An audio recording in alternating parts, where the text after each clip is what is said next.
হাজার হাজার মানুষ তাদের অর্থ নিয়ে ত্রাণ নিয়ে টিএসসি তে আসছে।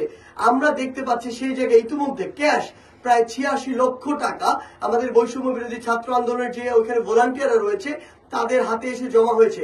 তাছাড়া আমাদের যে ব্যাংক অ্যাকাউন্ট, বিকাশ, নগদ কিংবা যে রকেট রয়েছে, এই অ্যাকাউন্টগুলোতেই মানুষজন তাদের যথাসাধ্য চেষ্টা করছে এই টাকাগুলো দিয়ে, ফান্ডগুলো দিয়ে আমাদের যে ভাইরা বন্যা কবলিত এলাকায় রয়েছে তাদেরকে সহযোগিতা করার জন্য।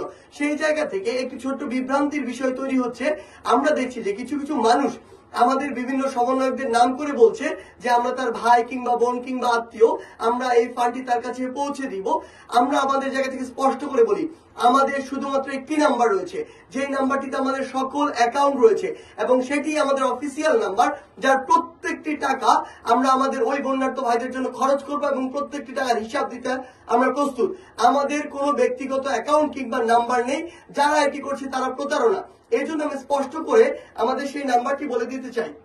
আমাদের ত্রাণ সহায়তার ফান্ড রেজিং এর একমাত্র বিকাশ, নগদ এবং রকেট মার্চেন্ট যে নাম্বার, সেটি হচ্ছে 01886969859। আমি আবার বলছি 01886969859।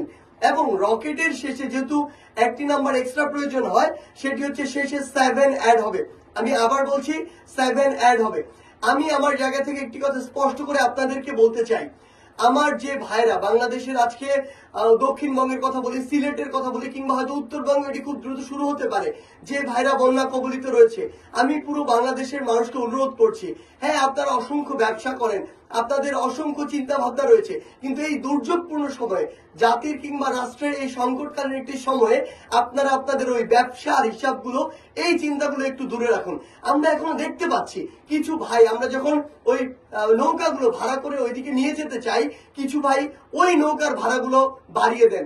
আমরা যখন ট্রাকে করে সেগুলো নিয়ে যেতে চাই, কিছু ব্যবসায়ী আছে তারা ওই ট্রাকের ভাড়াটি বাড়িয়ে দেন।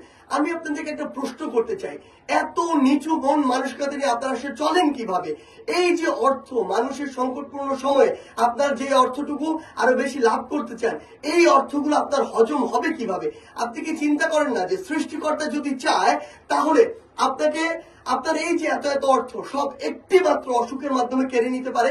আবার সৃষ্টিকর্তা যদি চায়, আপনি যদি এখন মানুষের পাশে দাঁড়ান, তাহলে হয়তো অন্য একটি সময় অসংখ্য বিপদ থেকে আপনাকে বাঁচিয়ে দিতে পারে কিংবা আপনাকে ব্যবসায়িকভাবে লাভবান করতে পারে।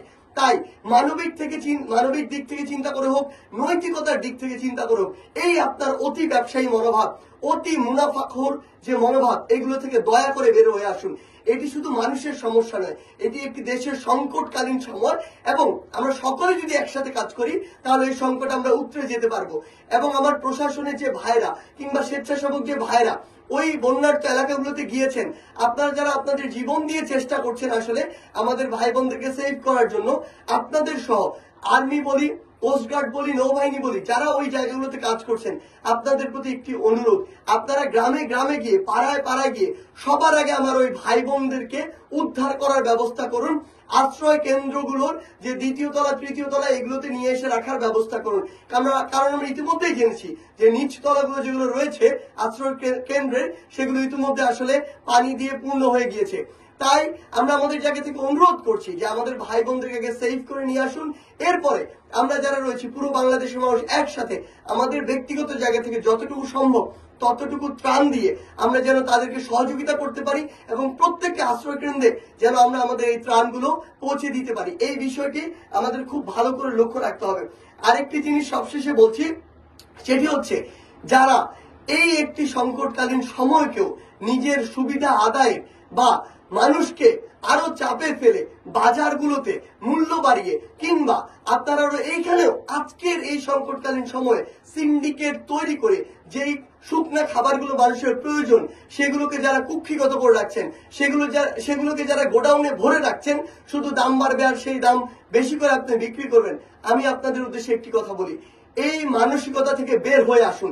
আপনাদের চোখের সামনে এই ফ্যাসিস্ট রেজিমের অনেকের উদাহরণ আমরা দেখেছি, আপনারা দেখেছেন, হাজার হাজার লক্ষ লক্ষ কোটি টাকার মালিক, কিন্তু ন্যূনতম সম্মান নিয়ে এই দেশে এসে মুখ দেখানোর মতো ওই মুক্তি আর তার নেই।